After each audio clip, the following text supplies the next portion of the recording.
Hi, my name is Zachary Scott, and I'm going to discuss social welfare policy in the 19th century, about 1789 to 1902. As a new nation, America faced many challenges. First, the rapid settlement of frontier, the Civil War, and the development of the industrial system.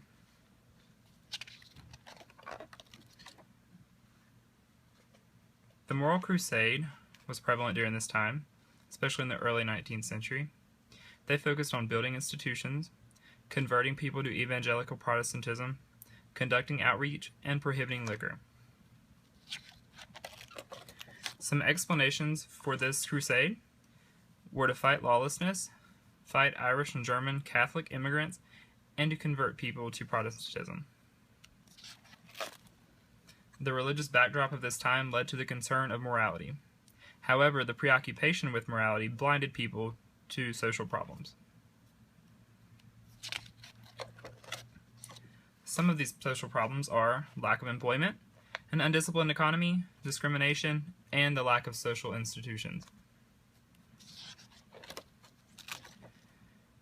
In agreement with the Moral Crusade, the temperance movement believed that even social drinking in taverns, which were very popular at this time and an important part of life, would lead to heavier use of alcohol and then eventually the downfall of America.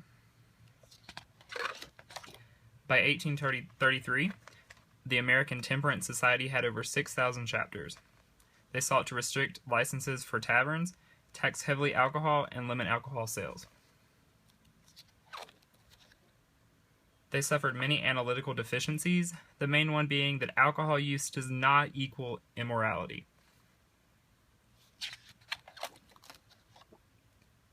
Another idea at this time was anti-pauperism. Some strategies used by this group were to increase the number of almshouses and to use them as a deterrent. They wanted to establish contact with low-income youth and establish surveillance on charity.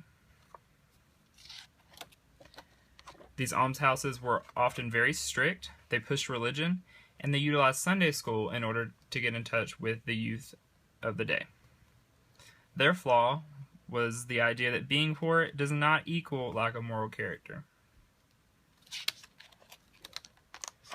Some policies that enhance the opportunity of people in poverty. They controlled, regulated, and oppressed people of color.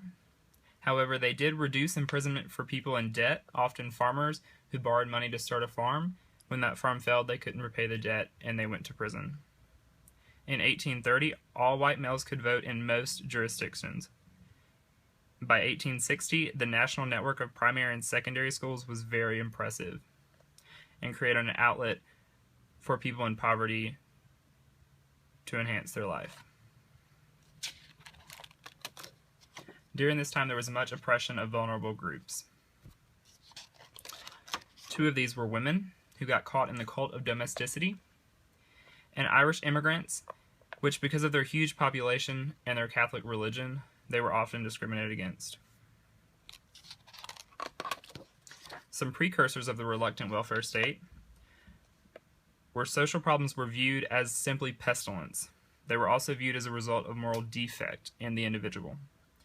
All the factors were not considered when looking at the social problems, and the institutions provided were often harsh and very controlling.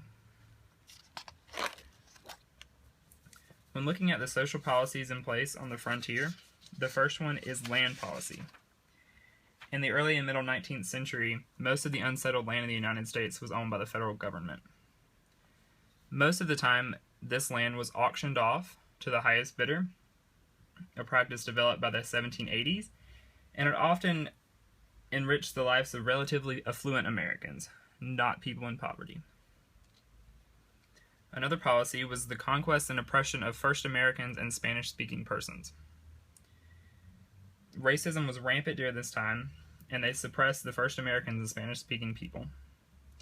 American anthropologists became convinced that Anglo-Saxons were genetically superior to people of color.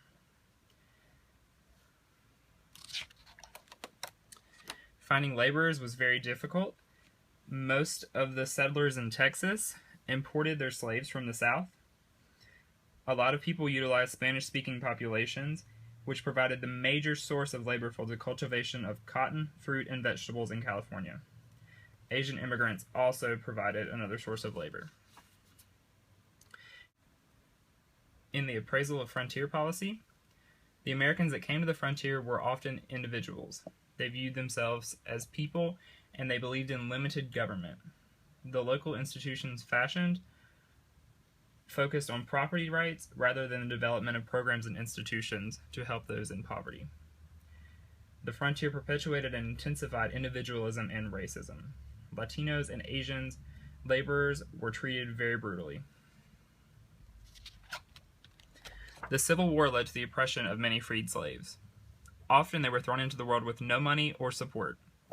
The legal status of slaves was often argued, and they needed land. However, this could not be fulfilled. Women during and after the Civil War, they often entered the area of politics, including participation in temperance, charity, and church movements. Many women became leaders in the abolitionist crusade. Also, they began to focus on the right to vote. In the early Industrial Revolution, there was much oppression of the workers. During this time, urban populations were growing rapidly. In 1860, there were about 5 million people in urban areas, and in 1900, there were about 25 million. They suffered brutal working conditions, lack of regulation in the companies, a turbulent economic environment, and the more the industry grew, the greater victimization of the workers. Policies in the 19th century that have continued on: the ending of slavery, suffrage for men, public schools, dispersion of land, harsh policies for women and African Americans, reliance on nonprofit organizations, expansion and unification of America, development of institutions, development of political parties, and development of an industrial nation. That is the end of my presentation. Thank you for watching.